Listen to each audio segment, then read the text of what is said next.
जैसे कि हम कैश बुक के बारे में डिस्कस कर रहे थे और ऑलमोस्ट हम कैश बुक का सारा जो है उसके बारे में डिस्कस कर चुके हैं। उसके हमने 2-3 क्वेश्चंस भी ट्राई किए हैं। हमने कोशिश करेंगे कि और ज़्यादा इसमें रिफाइनरी आपकी कब आएगी, जब तक आप इनकी मैक्सिमम प्रैक्टिस नहीं करोगे। क्योंकि प्रैक्टिस का मतलब क्या है, क्वेश्चंस जब आपने 15 to 20 क्वेश्चंस अगर आपने कर लिए, उसमें बहुत कटिंग्स होंगे, बहुत सारा आपको प्रॉब्लम्स आएंगे। जब उन क्वेश्चंस को आप 2 या 3 बार जब करोगे तब आप जो है हमें रिफाइन होंगे। आज हम इस कैश बुक को एक बार रिव्यू करेंगे, ताकि जो पहले आपको कोई डाउट है, अगर आपको कोई उसमें कोई प्रॉब्लम है या आपको कोई चीज़ समझ में नहीं आई हो, तो वो आपको जो है क्लियर हो जाए। और ये भी होता है कि जब हम किसी पॉइंट को एक बार कर लेते हैं, उसके बाद जब हम उसको दोबारा से रिव्यू करते हैं, तो उसमें हमें काफ़ी कुछ और समझ में आना शुरू हो जाता है। तो इसलिए अब सबसे पहले इसमें जो प्रैक्टिकल क्वेश्चन है, वो प्रैक्टिकल क्वेश्चन में कुछ एक इनडायरेक्ट क्वेश्चन ये है, एक इसमें नोट ऑन इम्प्रेस सिस्टम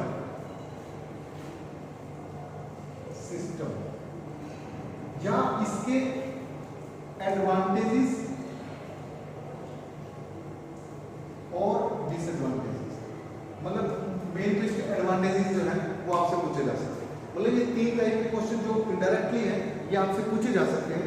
जैसे cash book is a generalized ledger comment, इसके बारे में आपसे पूछ सकते हैं कैश बुक जनरलाइज्ड लेजर कैसे है, क्योंकि हमने जब शुरू में पढ़ा था तो उसमें डिस्कस किया था भी कैश बुक के अंदर एक सबसे पहले क्या होता है कि जो प्राइमरी ट्रांजेक्शन्स हैं उनको डायरेक्ट कैश बुक में ट्रांसफर करते हैं, क्योंकि जब प्राइमरी ट्रांजेक्शन्स हैं उनको डायरेक्ट जब बुक में ट्रांसफर करते हैं, वो जनरल एंट्रीज में करते हैं या सब्सिक्वेंट बुक में करते हैं, तो इसलिए इसको जो है जनरलाइज बोलते हैं।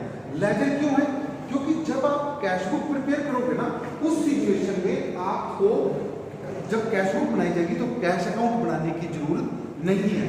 जो कैश बुक है वो इटसेल्फ कैश अकाउंट है, तो इसलिए इसको जो है इसको जनरलाइज लेजर भी बोल सकते हैं। यानी ये जनरल की फॉर्मेलिटीज भी पूरी करती है और एक लेजर की फॉर्मेलिटीज भी जो है पूरी करती है। बाकी सारे लेजर तो हमें प्रिपेयर करने पड़ेंगे, पर ये लेजर जो है हमें जो कैश अकाउंट है या कैश बैंक अकाउंट है वो अकाउंट हमें प्रिपेयर करने की जरूरत नहीं है।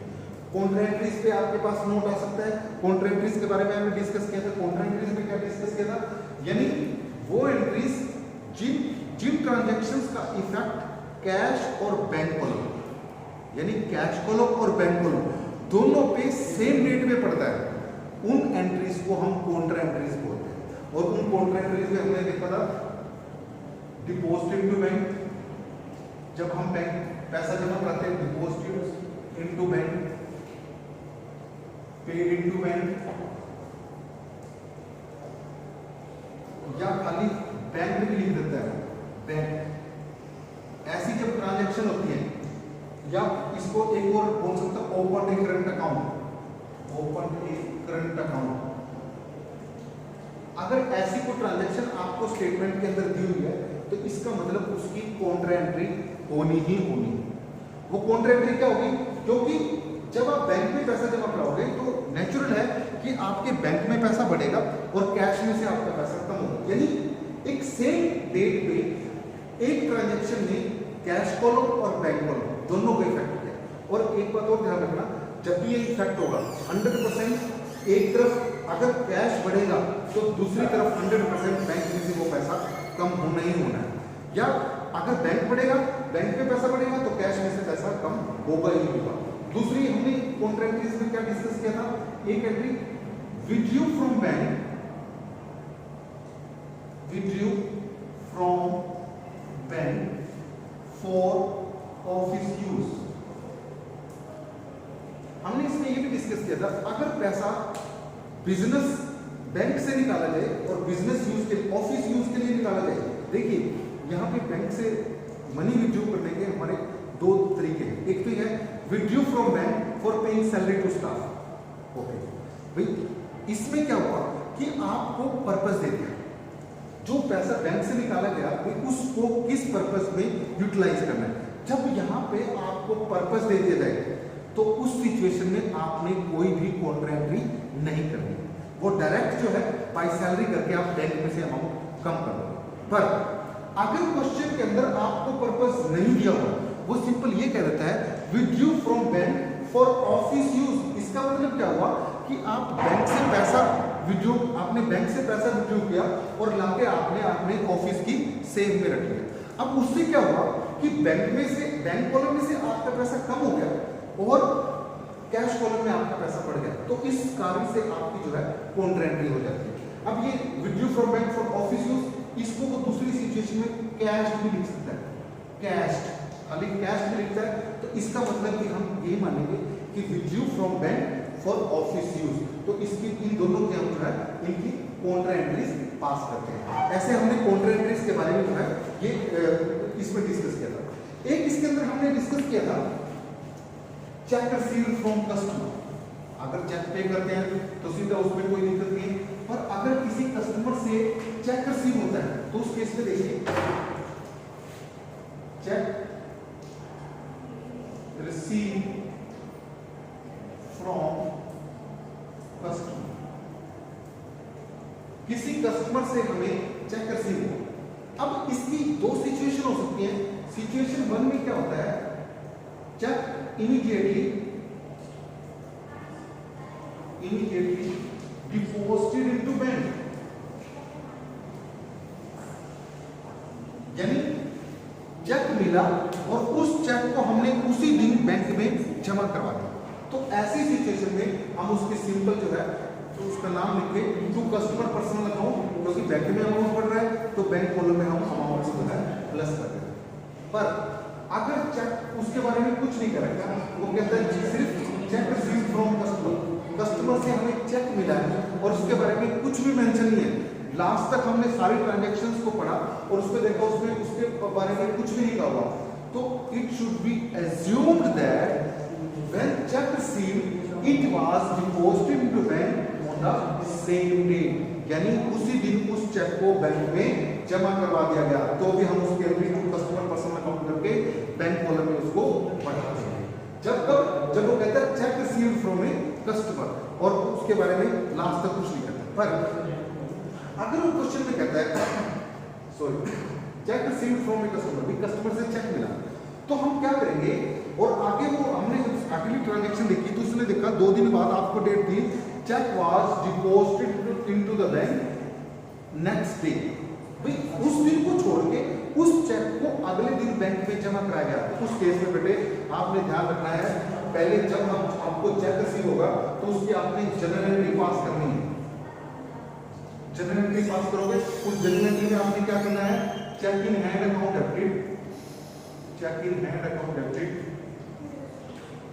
To customer personal account, personal account, customer के पर्सनल अकाउंट में वो चेक का एंट्री जो है आप पास कर दोगे। कब? जब आपको चेक रिसीव होता है। जब वो चेक रिसीव हो गया उसके बाद आप जो है उसकी ये एंट्री पास करोगे। पर जब जिस दिन उस चेक को बैंक में जमा कराया जाएगा, जब भी बैंक में जमा कराया जाएगा तो उसकी उस डेट में बैंक कॉलम में एंट्री, कैश बुक में डायरेक्ट एंट्री करेंगे to cheque in hand, bank column में हम उस अमाउंट को जो है एंटर कर देंगे। मतलब जब चेक रिसीव होता है नेक्स्ट डे उस चेक को बैंक में जमा करा जाता है तो हमें इस तरीके से उसकी एंट्री करनी है। और कई बार कहता है cheque was dishonoured by the bank, हमने चेक बैंक में जमा करा, चेक बैंक में जमा हो चुका है, उसके बावजूद चेक जो है बैंक में जमा होने के बजाय वो चेक जो है डिसऑनर हो जाता है, तो हम उसकी रिवर्स एंट्री पास कर देंगे।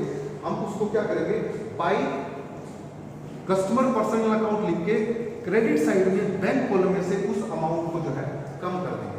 मतलब इस तरीके से हमें जो है उसकी एंट्री पास करनी है। मतलब जब चेक से रिलेटेड एंट्रीज हैं, इन एंट्रीज के बारे में आपको जो है वो ध्यान रखना पड़ेगा।